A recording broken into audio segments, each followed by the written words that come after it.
पाहताय महाराष्ट्रातील सर्वात जलद news network Maharashtra police news 24। उरणच्या नगराध्यक्षा भावनाताई घाणेकर यांनी उरण नगरीचा कायापालट करण्याचा ठाम निर्धार व्यक्त केलाय।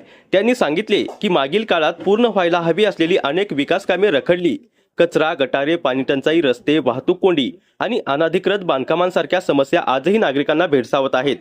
भावनाताई घाणेकर म्हणाल्या की सत्तेत आल्यानंतर प्रत्येक प्रभागातील नागरिकांच्या समस्या सोडवण्यासाठी प्रयत्न सुरू आहेत, मात्र विरोधकांकडून ठराव करून कामात अडथळे निर्माण केले जात असल्याचा आरोपही त्यांनी केलाय।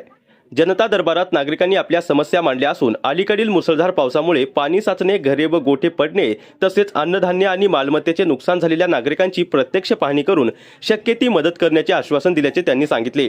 बाजारपेठ आणि मच्छी मार्केटमध्ये महिलांसाठी शौचालयाची सुविधा नसल्याबाबत आलेल्या तक्रारींचीही त्यांनी दखल घेतली। उरण शहरातील सर्व मूलभूत समस्या टप्प्याटप्प्याने सोडवत सुसज्ज आणि विकासाभिमुख उरण उभारण्याचा निर्धार नगराध्यक्षा भावनाताई घाणेकर यांनी पुन्हा व्यक्त केलाय। पहिल्यांदाच तुम्ही निवडून आलात, नगराध्यक्ष झालात आणि जनता दरबार उरण नगरीमध्ये घेतलात, लोकांचा प्रतिसाद कसा होता? खरं तर मी निवडणुकीमध्ये जेव्हा सांगितलं होतं की जनतेचे प्रश्न हे जनतेच्या समोर जाऊन आम्ही त्या ठिकाणी समजून घेऊ, प्रत्येक वार्डामध्ये जाण्याचा वेळोवेळी प्रयत्न करतो, जनता दरबाराच्या माध्यमातून जनतेच्या समोर आम्ही सगळेजण बसून जनतेचे प्रश्न ऐकले। अनेक वर्ष जनतेची कामच झालेली नाही, परंतु या ठिकाणी जनता दरबाराच्या माध्यमातून ते सोडवण्याचा आम्ही प्रयत्न करू। सगळेच प्रश्न सुटतील का? तर नाही सुटणार, कारण त्या बाजूच्या लोकांची मानसिकता ते प्रश्न सोडवण्याची नाही, परंतु त्या ठिकाणी आम्ही कायदेशीर बाबी लक्षात घेऊन आणि त्या ठिकाणी लोकांसाठी काम करत राहू। उरण नगरीमध्ये आता पूर पाणी जोरात झाला होता, तुम्ही फिरलात, काय परिस्थिती नेमकी आढळली आपल्याला? अचानक त्या ठिकाणी वादळी वारे वाहिले, प्रचंड पाऊस आला, काही ठिकाणी लोकांचे त्या ठिकाणी घरं पडली, गोठे पडले, स्मशानभूमी पडल्या, पाणी तुंबलं, घरांमध्ये पाणी गेलं, त्या ठिकाणी कुठे म्हणजे आभाळ फाटलं होतं। माझी उरणची जनता त्या ठिकाणी त्रस्त होती।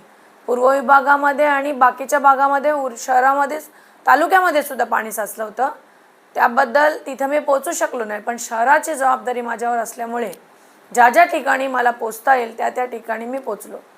पूरस्थिती निर्माण झाल्याच्या नंतर, वादळी वारे वाहिल्याच्या नंतर या खुर्चीवर मी बसलो नाही, मी लोकांमध्ये राहिलो, कारण या खुर्ची ज्यांच्यामुळे दिली त्याचं मला भान आहे, त्यामुळे मी खुर्चीवर न बसता लोकांमध्ये काम करत राहिले। ताई, आज तुम्ही नवीन निर्वाचित नगराध्यक्ष आहात उरणच्या आणि आपलं घर या हेतूने उरण नगरीला सांभाळताय, अनेक अडचणी आपल्या पुढे आहेत, काय सांगाल याबद्दल? अडचणी जरूर आहेत, परंतु आम्ही त्याच्यावर 100% मात करू। अडचणी आल्याशिवाय काम करायला मजा पण येत नाही।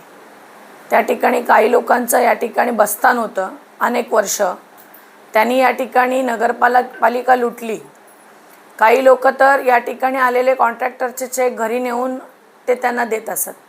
ह्या सगळ्या सवयी त्यांना लागल्या होत्या, त्याच्यानंतर आता त्या एकदमच बंद झाल्यामुळे काही लोकांच्या मनामध्ये अतिशय चिंता झाली आहे की आता कसं।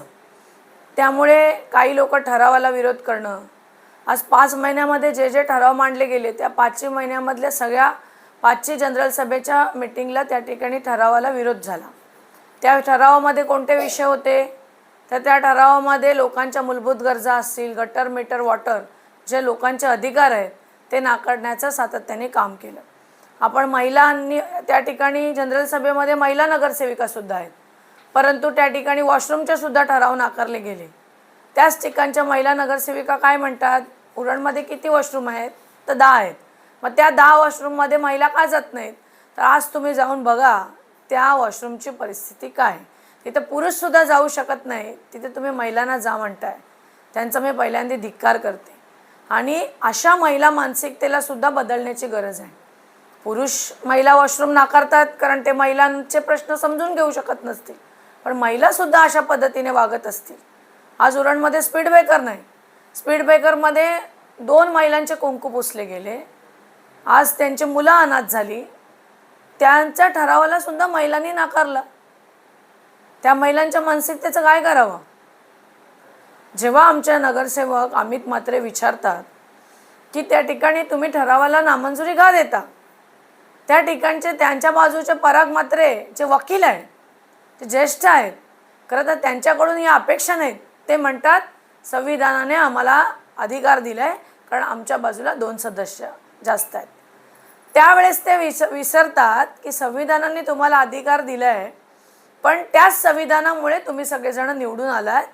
लोकांना जो संविधानाने मतदानाचा अधिकार दिला आहे त्या मतदानाने तुम्ही निवडून आलात. कदाचित त्यावेळेस सुज्ञ जनता अशा लोकांना नाकारेल, त्याच वेळेस खऱ्या अर्थाने भारताचा, देशाचा आणि उरण शहराचा विकास होईल. महाराष्ट्र पोलीस न्यूज 24 साठी रायगड जिल्हा उपसंपादक संजय गायकवाड.